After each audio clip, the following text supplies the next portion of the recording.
¿Qué tal, trimaníacos? Bienvenidos, bienvenidas. Vuelve aquí a Triatlón en Vena, vuestro podcast semanal de triatlón.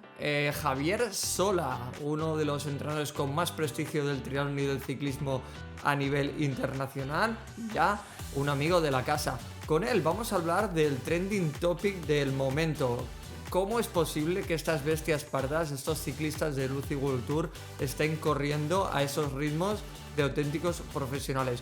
Pues junto a Javier Sola y Julen Diez vamos a desgranar un poco los motivos que llevan a que estas estrellas del ciclismo triunfen y hagan estas marcas en carreras a pie.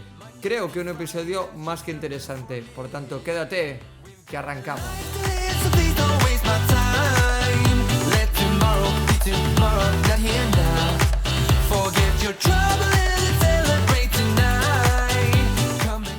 Pues ya tenemos aquí al protagonista de hoy, vuelve a lo que ya espero, Javi, que empieces a considerar tu casa. Javier Sola, entrenador de resistencia, alguien que ya tiene muchos tiros pegados, bienvenido. Hola, ¿qué tal? Y Gracias aquí por arriba, la invitación. no, gracias a ti por asistir y Julen, otra vez, ¿no? Un lujazo tener gente de este nivel. Ya te digo, empezamos bien en 2026. Empezamos de la mejor manera, que es con un amigo de la casa ya. Y bueno, un poquito, los que habéis llegado ya al episodio del podcast, vamos a hablar de ese fenómeno que para mucha gente es extraño, ¿no? De estos ciclistas o exciclistas que están reventando los cronos en la carrera a pie y un poquito poner contexto, ¿no? A nivel fisiológico, a nivel un poco científico, de que esto tiene una explicación y no es fruto de la casualidad y nos parece que estamos como romantizando estas cosas, pero realmente hay una explicación. Javi, primero, ¿a ti te ha sorprendido estas marcas de estos ciclistas que hemos hablado en la introducción? No, evidentemente no me sorprende, evidentemente, ¿no? Por la calidad que tienen, ¿no? Partimos de gente con una genética privilegiada y creo que en el momento que empiezan a hacer otro deporte de resistencia, como es en este caso la carrera a pie, y empiezan a entrenarla de manera más específica, pues el resultado es el que es, ¿no? Curiosamente, ahora recientemente, ¿no? Dan Martin creo que ha bajado de 30, ¿no? Creo que así, no me acuerdo exactamente, ¿no? Y me contaba Hayden Wild un día que estaba entrenando con él en la pista, que se quedó alucinado de cómo estaban haciendo series de 400, creo. Y me dijo, este tío va a bajar de 30, me lo dijo. Digo, ¿en serio? Y dice, sí, sí, dice, increíble. Y al final partimos de que son gente con una genética privilegiada y quieras o no, en el momento que empiezan a trabajar de manera específica y hacen la musculatura para ello, pues están listos para tener buenos rendimientos, ¿no? Me acuerdo que una presentación que hizo Andy Coogan donde hablaba de cómo un ciclista se convertía a duatleta y era curioso, ¿no? Porque ponía las dos curvas de lactato del ciclista cuando hace ciclismo, evidentemente, ¿no? Y cuando hace después carrera a pie, eran muy parecidas, pero la curva de carrera a pie al principio era ligeramente inferior, ¿no? Y hablaba que era básicamente por ese reclutamiento de otro tipo de fibras musculares, también utilizan más la parte superior del tronco comparado con el ciclismo, pero cuando pasaban varios meses, pues prácticamente las dos curvas eran iguales, no había una adaptación. Pues este tipo de sujetos igual, en el momento que empiezan a entrenar específicamente, creo que ya son capaces de rendir a un nivel muy alto, muy alto. Y relativamente en un año pueden hacer una buena transformación, ¿no? Sobre todo para lo que estamos viendo, un 10K, media maratón, maratón, etcétera, ¿no? Hemos visto a Dumoulin también, creo que hizo media maratón, creo. O sea que básicamente en el momento que empiezan a trabajar la carrera de manera más específica, están listos para rendir, ¿no? Julen, nosotros no corremos tan rápidos. ¿Qué parte de aquí, o sea, una pregunta para los dos, pero aquí se habla un poquito del famoso VO2 Max, ¿no? Que también tendrá mucho que ver en esto. Pero yo antes, es decir, sí que es cierto que tenemos la suerte de tener unos oyentes con altísima cultura deportiva, pero para poner en contexto lo que habíais hablado, ¿no? Igual, Julen, te toca a ti esta parte de explicarnos qué es el VO2 Max. Es decir, precisamente qué es ese concepto y cómo se relaciona con este tipo de rendimientos. Sí, yo antes de meterme con el V2+, quería comentar lo que decía Javi. Al final son deportistas con una capacidad aeróbica grandísima y lo que más les puede costar es lo que ha dicho Javi también, al final lo muscular. Al final no puedes tener una base muy buena, pero si no tienes ese correr, ese impacto y el poder asimilar eso, pues obviamente no corren así de la noche a la mañana. Y sí que es verdad que los tiempos, por ejemplo, en 10.000, un sub 30 es mucho más impresionante que el bajar de 3 horas de Pidcock. Al final, bajar de 3 horas no vamos a decir que es fácil, pero sí que es muy fácil para alguien que es capaz de hacer 4 o 5 horas sobre la bici durante 3 semanas. Al final es relativamente cómodo y no es una intensidad súper alta. Sin embargo, bajar de 30 minutos, bueno, se está viendo que cada vez baja más gente. En el 10.000 de Valencia ya bajaron más de 220 personas, creo, pero es verdad que tiene mucho más mérito bajar de 30 en un 10.000 que bajar de 3 horas en una maratón. Entonces, cuando cogen esa adaptación muscular de poder soportar eso, claro, con el motor que tienen y ese V2 más que comentas, pues es relativamente fácil el paso de una disciplina a otra. Y luego vamos a partir de la base que no sale la noticia de un ciclista amateur que corre un 10.000 o una media maratón. Estamos hablando de ciclistas Pro Tour que pasan a correr otra disciplina. Es que si hiciesen esquí de fondo o curling, probablemente también, no, curling igual no porque es más técnico, pero probablemente también se les daría muy bien. Sí, estoy de acuerdo, ¿no? Y seguramente, sin tener datos, ¿no? Ni haberlo analizado, a lo mejor la economía de carrera, esos primeros meses es el factor que sea peor, ¿no? De ello, ¿no? Porque técnicamente igual no están no tienen ese patrón motor asimilado, ese gesto técnico, y evidentemente es la carencia que tienen, ¿no? Yo creo que si lo extrapolamos a un deporte muchísimo más técnico, vamos, de largo, como es la natación, pues evidentemente no sería tan fácil, ¿no? Por mucho que empezaran a entrenarlo, ¿no? Porque ya entra ahí un factor técnico que es fundamental, ¿no? La carrera a pie tiene su factor técnico, pero no llega al nivel determinante como puede hacer la natación, ¿no? Seguramente, ¿no?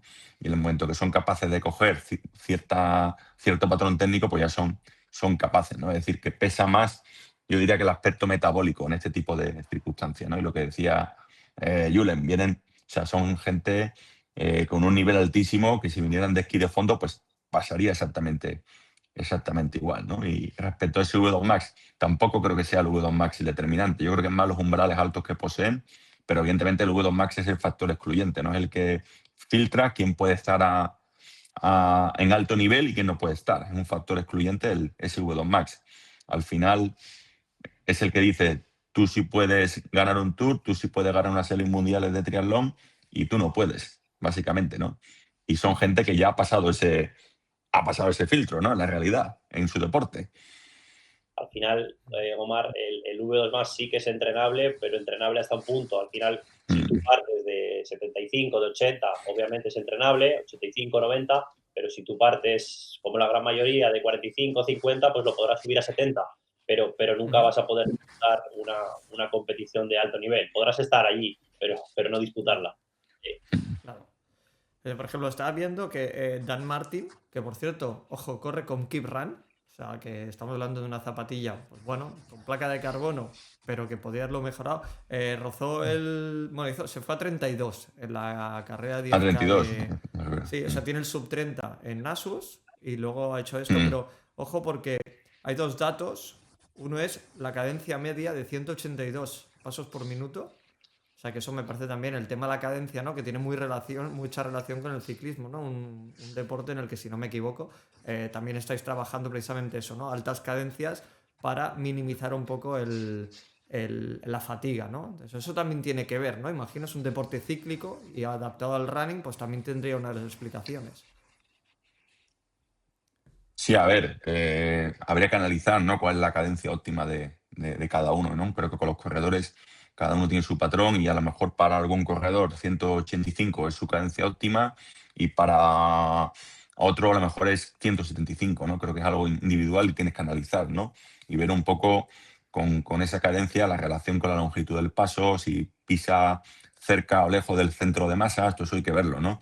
Pero evidentemente es una cadencia que ya es relativamente buena que seguramente habrá trabajado, ¿no? Porque a veces es habitual ver gente que metabólicamente es muy buena y como no tenga buena técnica, tu tendencia es a tener cadencia baja, ¿no? Vas pegando como, por así decirlo, sin que suene mal, ¿no? No quiero que quede poco técnico, como pegando más zapatazos, ¿no? Pegan más impactos en GES contra el suelo y al final pues eso suele llevar muchas veces a lesiones, ¿no? Porque no tienes una técnica depurada, metabólicamente eres bueno, eres un portento, pero luego no eres capaz de trasladar, ¿no? esa potencia que realizas para que vayas desplazándote más, de una manera más armónica, ¿no? Ese es un poco ese factor limitante, ¿no? Esa economía carrera de la mayoría de la gente que pasa del ciclismo a running, por ejemplo, ¿no? Seguro que habrá gente que tenga más facilidad para coger esa técnica y otros que les cueste más, ¿no? Dependiendo un poco de cómo sea su bagaje a nivel de aprendizaje, ¿no? Pero todo el mundo seguro que no es capaz de aprender, ¿no? Técnicamente a, a ese nivel, ¿no? Bueno, estaban esas imágenes que rodaron, fueron tan virales, ¿no? De Nairo Quintana en la cinta, que daba penica verle la técnica de carrera, no sé si la recordáis. Sí, sí, sí.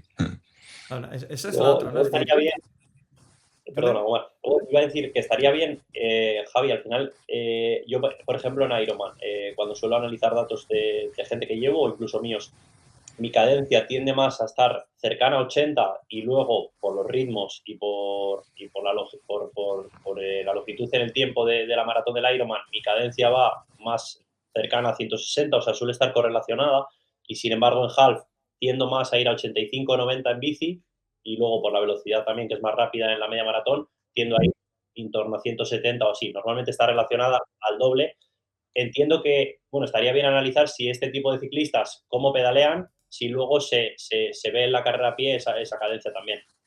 Al final tienes que ver que en ciclismo, sobre todo, cuando empiezas a acumular fatiga, eso se ve en cualquier etapa de una gran vuelta o cualquier vuelta de una semana o un monumento, al final tu cadencia empieza a caer, ¿no? Y tratas de hacer la misma potencia aplicando más torque, con menos cadencia, ¿no? Y corriendo a pie pasa igual. Uno de los factores que tú puedes ver es que cuando empieza a caer la cadencia corriendo a pie, evidentemente empieza a aparecer la fatiga. Intentas mantener esa velocidad, por así decirlo, aumentando la longitud del paso, ¿vale? Que evidentemente desde el punto de vista técnico no es lo más propio, ¿no? Y eso se ve en cualquier carrera, ¿no? Incluso la maratón podemos ver a gente muy buena, ¿no? De 2 horas, que los ves corriendo la primera hora, los ves correr la última y técnicamente no tienen nada que ver, ¿no?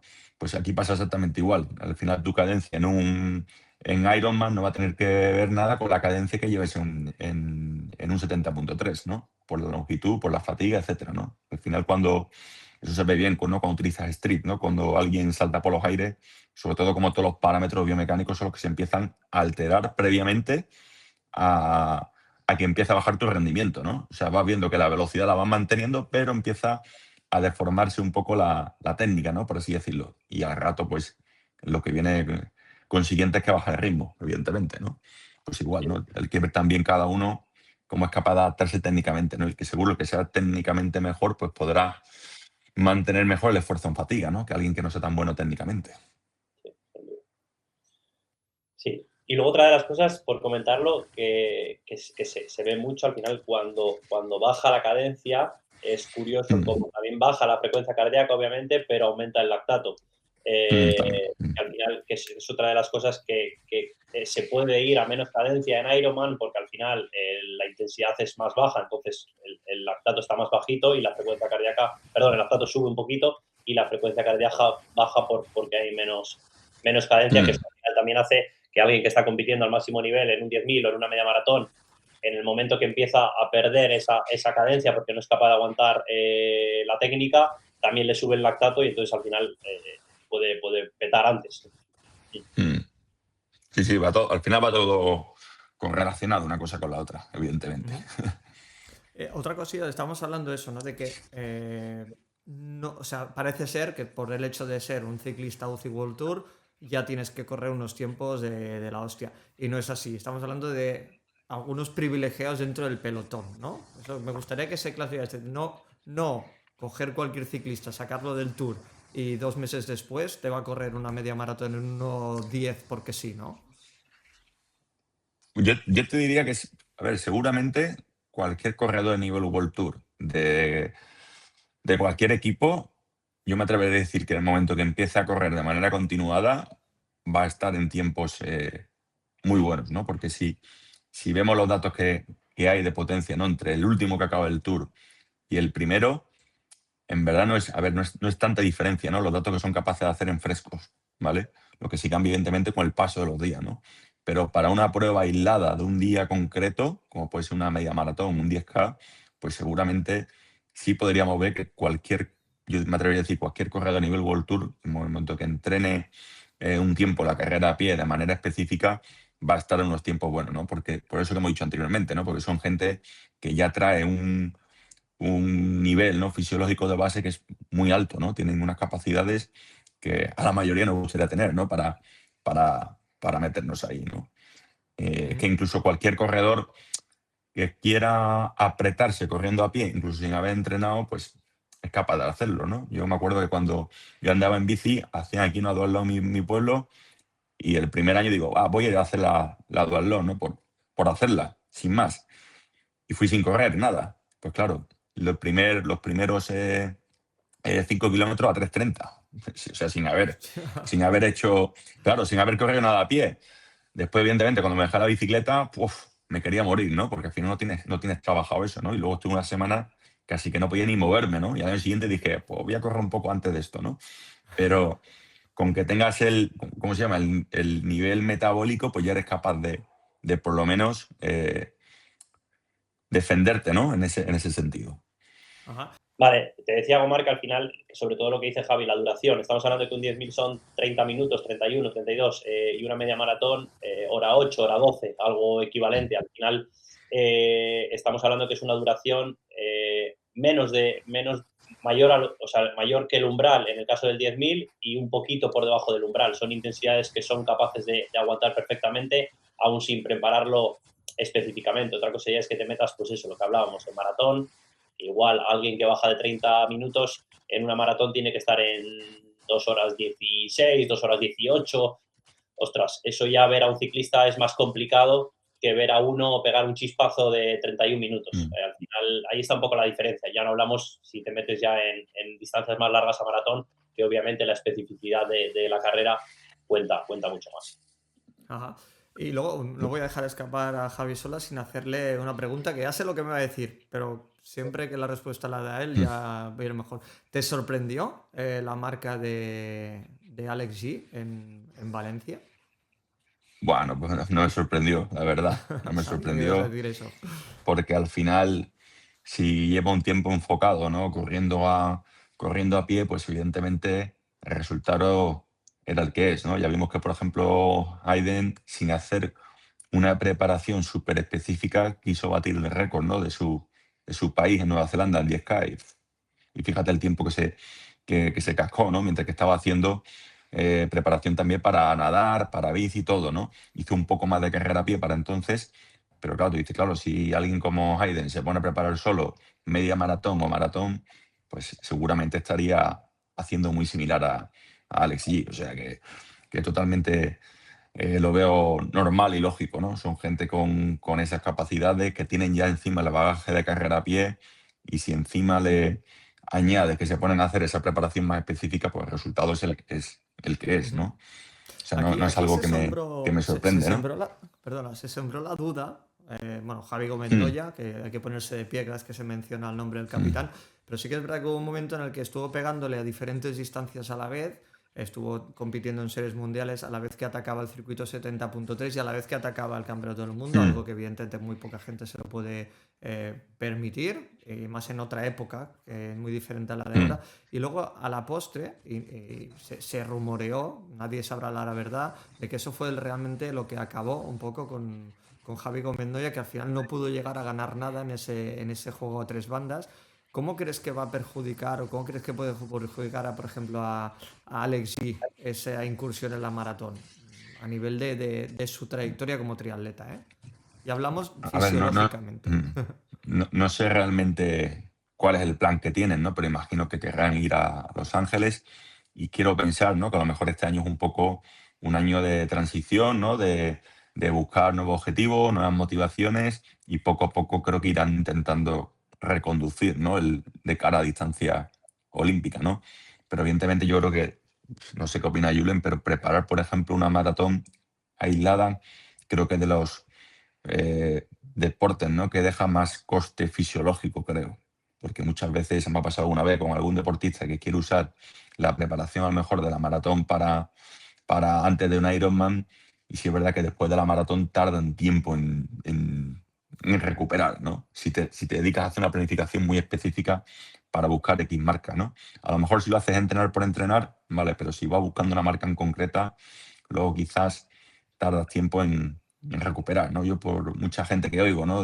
Sobre todo del mundo del atletismo, cuando escucho algún podcast y demás, todo el mundo te dice, ¿no? Que el preparar una maratón buscando tu marca es de las cosas que más coste fisiológico tiene a nivel de fatiga, gestión de cargas, etcétera, ¿no?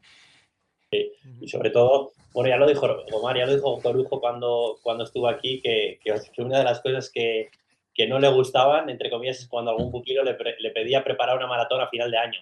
O sea, si ya llegas justo después de toda la temporada larga de triatlón, que cada vez es más larga, quieres preparar una maratón. Y una cosa es correrla, lo que dice Javier, al final correrla por Sí, objetivo, que tienes el volumen y la base aeróbica, vale. Pero si quieres ir a por a un marca. tiempo, es que la fatiga, ya no solo fisiológica, mental, yo siempre lo digo, he corrido maratones de Ironman, maratón sola, no, y ni quiero. Igual lo hago alguna vez, pues por tachar. Pero solo pensar que tengo que estar 42 kilómetros cada kilómetro buscando el objetivo de, no sé, 3:25, lo que tenga en ese momento, me da pereza solo pensarlo. Y respecto a Alex, a ver, sí que es verdad que al final queda mucho para los Juegos Olímpicos. Es verdad que igual, visto un poco cómo se está corriendo hoy en día, que básicamente te juegas toda la carrera a pie, pues igual ese puntito que te da una preparación de la maratón y el haber estado enfocado este año en eso, obviamente con el paso de los meses y sobre todo que queda mucho margen hasta los Juegos, puede darle ese puntito que marque la diferencia luego en cuanto a eso. Al final ahora se ha estado dedicando mucho a la carrera a pie, obviamente no habrá dejado a un lado la natación y la bici, pero bueno, sí que alguien de su nivel, haciendo bien las cosas, puede darle ese punto extra luego si reconduce bien, como dice Javi, el triatlón antes de los Juegos. Sí. Es curioso, ¿eh? O sea, vamos a ver realmente, porque a ver, se había rumoreado con sí que iba a dejar o iba a intentar ser olímpico en maratón y en triatlón. Yo personalmente, desde la más absoluta analfabetidad, yo creo que a fecha de hoy es incompatible ojo, ¿eh? Puedes tener la mínima para ir a la maratón y la mínima para los Juegos Olímpicos de triatlón, pero ser competitivo en los dos, yo creo que es imposible, ¿no, Javi? No lo sé, no, yo no me atrevo a decir nada ya. Porque hemos visto a Blumenfeld ganar un año medalla en Juegos, está allí en Kona, o sea que no me. Con gente así de tanto nivel, ¿no? Pues no, o sea, no soy capaz de decirte, no es posible. O sea, así te lo digo. No, La pero realidad. igualmente No es me, que, atre- no me atrevería, ¿no? A decirlo. claro, aun con la mejor marca que tiene ahora Alex G en los Juegos Olímpicos, no sería competitiva al No, a nivel ver, de poder subir al podio. no, disputar no, evidentemente, no, pero Ah, que el, eso. el que pueda estar las dos cosas, ¿por qué no? ¿Sabes? No sé qué tendrán en la cabeza, pero ¿por qué no? ¿No? Puede estar las dos cosas. Evidentemente, otra cosa es ser competitivo y subir al podio en ambas. Eso está claro. Ujú. Es verdad que a estos niveles, cuando ya tienes un oro olímpico, es como que sí que necesitan un poco esas nuevas motivaciones y por eso hacen eso, porque Mm, alguien normal mm. como nosotros diría, joder, pero si ya es campeón olímpico, ¿por qué no quiere volver a serlo? Pero es muy fácil desde el punto de que nunca ha sido ni olímpico ni nada por el estilo. Entonces, al final, ellos necesitan pues ese año Estímulo mental. ese año sabático, entre comillas, que sería nuestro, pues para ellos es preparar una maratón y buscar un poco esas nuevas motivaciones. Pero es verdad que para mí sí que sería un poco una cagada, porque yo creo que haría una buena marca en maratón, pero yo creo que algo, joder, estás partiendo de un oro olímpico, es que la plata y el bronce probablemente no le valgan, y para eso Ya. tienes que estar por y para. Entonces, yo creo que para mí sería un poco una cagada, pero es verdad que con esta gente no puedes decir nada. Pero mira Jorgensen en su día cuando cambió al atletismo y al final luego volvió al triatlón y ya no volvió a ser Fenómeno. la que era cuando estaba ganando absolutamente todo. Entonces a veces Mm. es complicado porque necesitan eso, necesitan otros objetivos, pero también es verdad que hasta qué punto merece la pena. Bueno, yo creo que me va a escribir. Mm. Me pidió una foto en Valencia y me pidió el teléfono. Si un día me escribe, ya le pregunto. Le diré, oye, mira, dicen estos dos que. No, la verdad es que lo de Alexis yo creo que también da un poco de salsa, ¿no? Ahora parece que no basta con ser oro olímpico, no basta con ser campeón del mundo, no basta, sino que además tienes que hacer retos y triple tirabuzón para estar en la parte mediática, ¿no? Y también habría que reflexionar sobre eso. Una cosa si lo hace realmente porque le motiva. Yo creo que es el caso de Alex G, pero también estamos viendo como otros deportistas de otras disciplinas, quizá no tan bien remuneradas, están haciendo 2 y 3 cosas a la vez para poder mantener los patrocinios, pero eso es otro tema. Y luego la última pregunta de este bloque. Estamos viendo como ciclistas retirados hacen estas marcas en running. Al revés puede pasar lo mismo, es decir, que un Kipchoge, un triatleta, un deportista pueda dar los números de un UCI World Tour. No.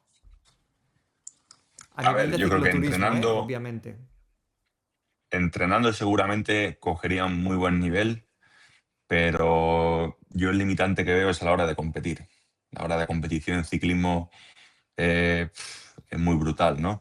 Al final estamos hablando de gente que corre a pie, donde sobre todo, a ver, en disciplinas como es un 5.000, ¿no? Si es más táctico, incluso un 10.000 puede haber algo de táctica, pero luego ya a partir de la media maratón, que tenga su pequeña táctica, son esfuerzos muy estables en el tiempo.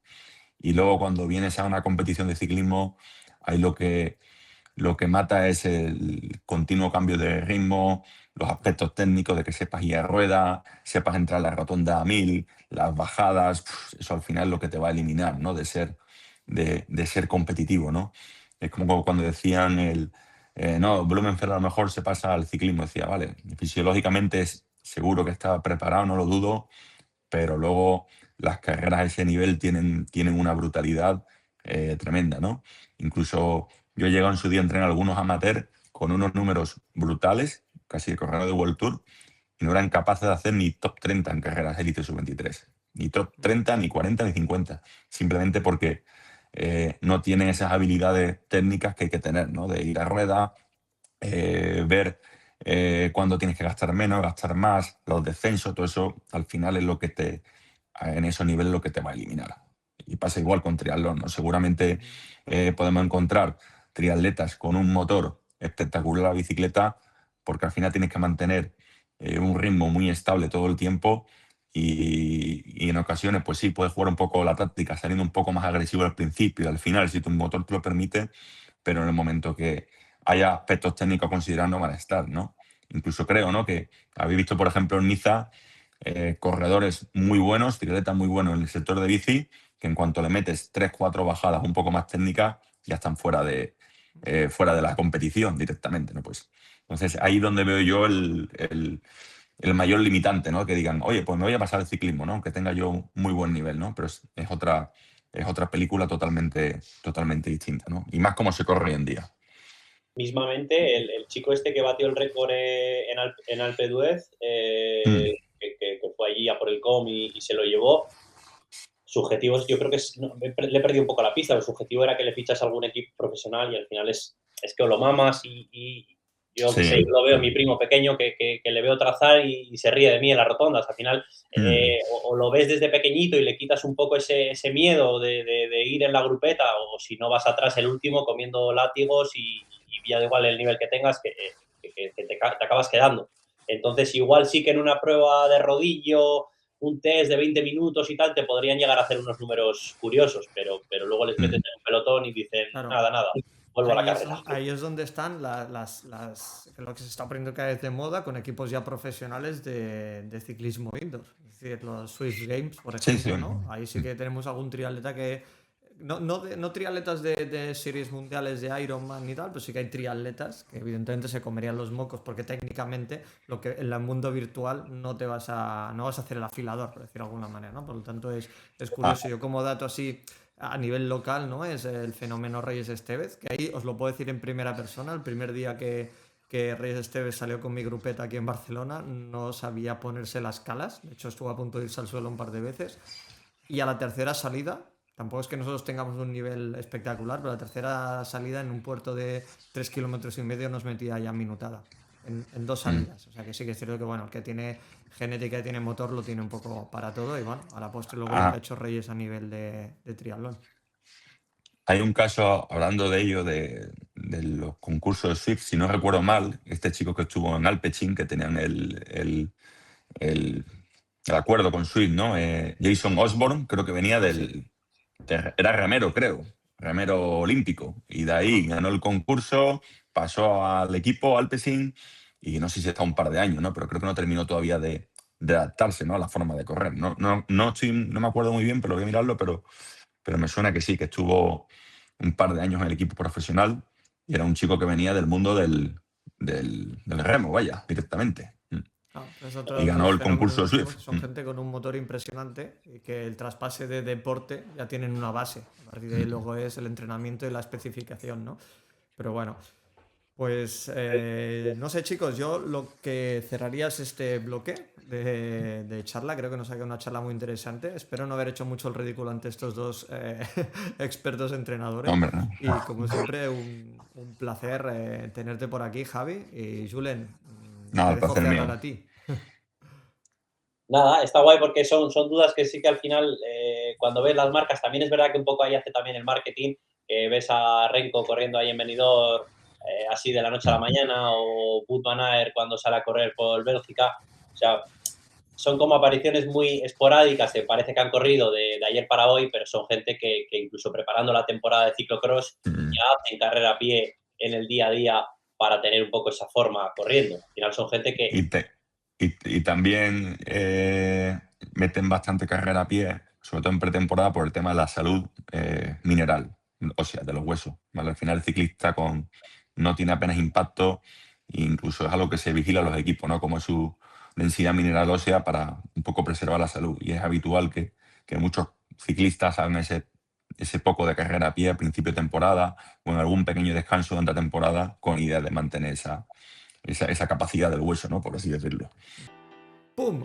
Pues este corte no es casualidad. La charla con Javi Sola ha continuado por encima de nuestras posibilidades y nos ha quedado un episodio realmente largo que hemos dividido en dos partes, que ya os avanzo que esta segunda saldrá en unas semanas y que hemos hablado de si realmente los triatletas entrenamos correctamente el ciclismo. Y ha salido una conversación, una masterclass más que interesante, un mano a mano entre Javi Sola, que recordad, entrenador de Pogačar, de Hayden Will, de Marta Sánchez, o sea que un rato sabe.